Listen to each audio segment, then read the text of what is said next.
Welcome to Sports Biz with LD. I am your host, Larry Davis, and who is on my right? Richard Tscherne. It's so nice to be with you, Larry. I love sports. I've loved sports since I was a kid, and I just love talking sports, but I usually talk to myself, so now it's nice to talk to sports with somebody else. Well, you can still feel you're talking to yourself if you're talking to me. You never know.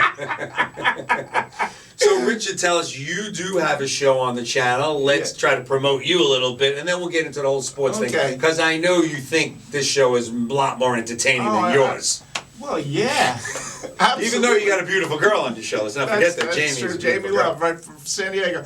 My show is called Journey into Awareness, and it's about becoming aware of yourself and the world around you and how you can make your life better and more empowering. And it's on the Daily Blue before yours, actually. That's a good lead-in, I hope. Hopefully we get a few people on there. So using that as an example, and we'll use you as an example, you have, like we just saw, that passion, that love of sports. How'd that happen?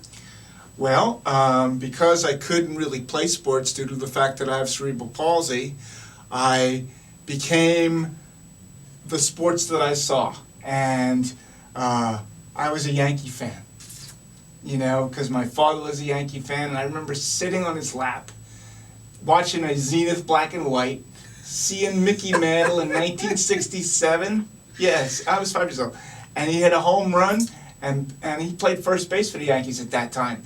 And, he didn't have good wheels then, and I remember watching it. I was like, Daddy, why is he running so slow? He's like, well, he's kind of old, and he's got bad knees. But he's still Mickey Mantle.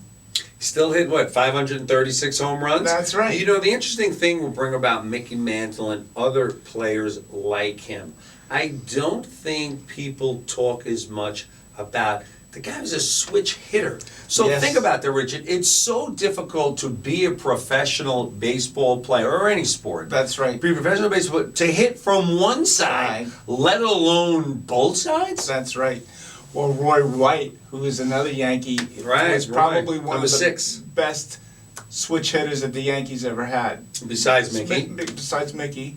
And, my father always said that those players really played for the love of the game, because he had a bias against all this kind of money that people are making now, and he felt that they lost their vision and their passion for the game. But that was just my dad. Well, but listen, this is a sports business show, so let's get into that a little bit. Yes. Years ago, your dad's thought process was the process. People were like, I can't believe this guy's making all this money, and people weren't happy about that. But I would tell you, Richard, in the last decade now, we'll be talking sports and go, he only makes $3 million?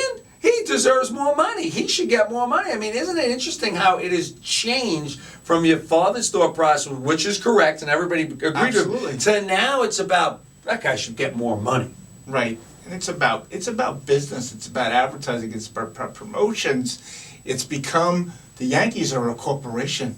That's a good point. They're not a baseball team anymore. They're a corporation. Well, they're a team of corporate guys. That's right. And then what they use is these players to make that money. Yes. So let's talk about the Yankees, huh? Very good segue. Very good. What about the American League East? It's like we're playing leapfrog, guys, here. Fellas, ladies and gentlemen, I don't understand what's going on. Well, it used to be the AL Beast, if you remember, when everybody was strong, right? You had all those teams, Boston, Baltimore, Toronto, and the Yankees were all very, very good. Now it's the AL Least. Like we were talking off camera, you said 90, 92 wins. Yep. It's very possible that 88, 89 might win that division. Yes, which is really lackluster.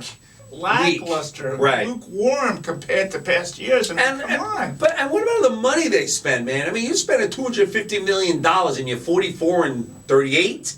That's ridiculous. You cannot buy a team. You cannot buy a team. Well, the other thing you brought up to me also was the Dodgers. And then I turned around and said, I think the Dodgers spend more money than the Yankees, and they're in first place. They're ahead of the Giants only by a couple of games. With every position is like what the Yankees used to do. An all-star or a $10 million guy at every position. Exactly.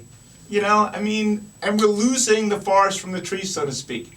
We just got to play ball. Come on, let's play ball. And you go back to when you look at it, that look at the team that continues to win in the National League, the model franchise, the St. Louis Cardinals. Yes. Who are at 43, 44 wins already in this young season? Yes. Well, let's jump. We'll be back because we have so much more to talk about. Sports Biz with LD. I'm your host, Larry Davis. My boy Richard on the right. We'll be back right after these commercials.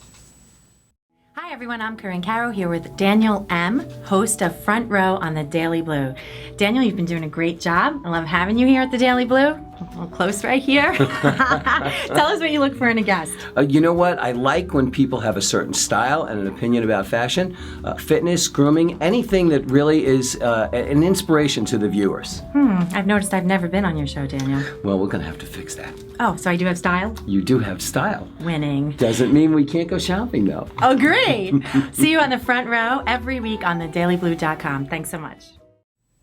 Welcome back to Sports Biz with LD. I am your host, Larry Davis. Richard, right here on my right. How you doing, Richard? I'm doing okay. Man, you do better than okay, man. That last thing, you're all excited. Yes, You're loving this show. I love this show. I want to come back. It's the best. We'll see. You got another segment in. We'll see if you're coming back. Let's go to the next one. All right, sure. We didn't finish. So let's finish up with a little baseball because we're going to get into the NBA in a second. But let's just talk a little, Mets, how bad it has been for the Mets. And they always say, pitching. I always heard defense in there too, which doesn't see it. They got offense. They're missing the D. That's and right. they got no offense, Richard. I know. They need a good cleanup hitter. Any hitter. Yes. And that brings up an interesting point, Larry. How come baseball players always swing at the first pitch? Can't they just watch how the pitcher is pitching? Why do they have to swing at the first pitch? I don't know. I'm watching it from TV. I was like, no, don't swing at that pitch. And they swing at that first pitch. Well, do you think it's part of the thought process of the team, the hitting coach? But let me tell you, a hitting coach to me, what are you a hitting coach for? The Mets bring in Kevin Long. Oh, he's great. He worked for the Yankees all the years. First thing, worked with the Yankees. The Yankees had all the best players. You're such a great hitting coach. Now we see you working with the Mets. You're a great. The Mets stink. Everybody on the team can't hit. And you look at his pet project, his pet guy, Grandison. What has Grandison done for the Mets? Nothing. Okay? Kevin Long, to me, and I've said it before on this show, that please don't make it a Kevin Long thing. A hitting coach, to me, is so overrated. Let's jump to the NBA. Except for Charlie Lau. He was Charlie Lau, right. Charlie Lau was considered the guru. There was another guy, Rudy someone else, I thought. I forget his last name. I'll probably remember Joe it Rudy? up here. No, it was a Rudy something. I think he was with Texas Rangers years ago. There was a very, supposedly. Yeah. But again, I don't even know if that's correct. If you're hitting well, I'm a great hitting coach. If you're hitting terrible, the team stinks, I'm a lousy hitting coach. That's right. But let's just get to the NBA. The frenzy going on right now in the last couple of days with the free agency. And you're sitting here going, why isn't anyone coming to the Knicks, correct? Yes. And my thought process on why you're not coming to the Knicks is a perfect example of Greg Monroe, played for the Pistons last year, double-double guy Yes. the Knicks wanted and thought they have a chance to get. That's right. They're not getting any of these guys. No, they're not. Because the guys are going to get paid wherever they are. The rap that the Knicks feel is, come to Madison Avenue, you'll get more endorsements. Listen, LeBron James has more endorsements than Derek Jeter. That doesn't disrespect Derek Jeter at all. It doesn't matter where you play. You elevate your game to a certain level. It doesn't matter what city or state you play for, you will get the endorsements. So what is the allure to come here? To play at the Garden? Okay, great. So you play at the Garden. After a while, it's the same old thing. It's like playing at Yankee Stadium. After you're comfortable with it, you're there. It's not changing anything. I don't see people go like Phil Jackson comes in and they said on his recruiting trips he's not bringing all his rings anyhow. So even if he put 11 championship rings on the table, Rich, are you going to play for that man? He's not coaching. Well, he's a good coach, good strategist. He's a great coach. Yes, great. Also a good player for the Knicks. That's when the Knicks were the Knicks. Right. So the players are not coming to play for the Knicks. And a lot of teams like that. Why come here when you want to win? You're going to get money. and a lot of money. There is no reason for you to come play for the Knicks when you right. know they're years away. Look at Carmelo, and Carmelo's on the wrong side of 30. He's That's 31 with a bad knee. And they have to reinvent their philosophy. They cannot build the team around one player. That's a good point, and I'll tell you another thing.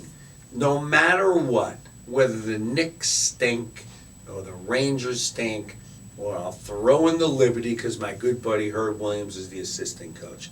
It doesn't matter. Madison Square Garden will make tons of money no matter what That's right. happens. Okay, you're not hurting that machine That's on the right. money-making wagon That's it's right. on. Because in 212 area code, all the big dollars are there. That's the place they want to entertain their clients. That's right. That's right. So, You can't agree with me on everything. It's not well, good it- TV. It's well, I agree because they're not hungry, you know, and you got to be Interesting. hungry. You have to have the hunger. You're not hungry, you're not going to win. You got to have the hunger. And Goes back to what your father thought. That's right. That once they made all this money, they lose the hunger. That's what your right. dad said. That's right. And in the 70s, the Knicks were hungry. They had battles with the Celtics. They had battles with so many teams. The Milwaukee Bucks. I mean, these are great games. When Dave he was Lou DeBusschere- Alcindor. Yes. Lou Alcindor. Dave DeBusschere, Willis Reed. These were they were hungry. Yeah, I hear you, Richard, but we got to move on. I mean, that's 30 years ago. We still got to talk about today. We need to get a team in the Garden today, and these players do not want to play here, whether or not Phil Jackson is the president and executive guy running the Knicks franchise. Well, I really think ownership has something to do with it too.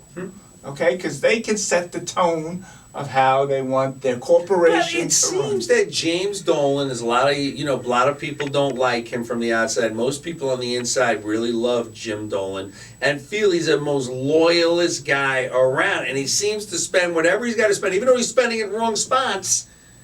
He spends as much money, it seems, as he has to try to put the team on the court that'll win basketball games. Right. Hopefully one day a championship will not happen because you got to go through LeBron. You gotta have some point guards too, You need some point guards. and you Sports gotta have biz. good defense Anything else? and a decent offense too, and a good center. But there you go. Before we go off the air, Richard, let's get a quick promo for your show. Tell us your show and all that good stuff. My show again is Journey into Awareness here on the Daily Blue at 2 p.m. on Thursdays. Maybe he'll ask me to come on, only because I had him on. Sports Biz with LD. I'm your host, Larry Davis. See you next week. Love you, man.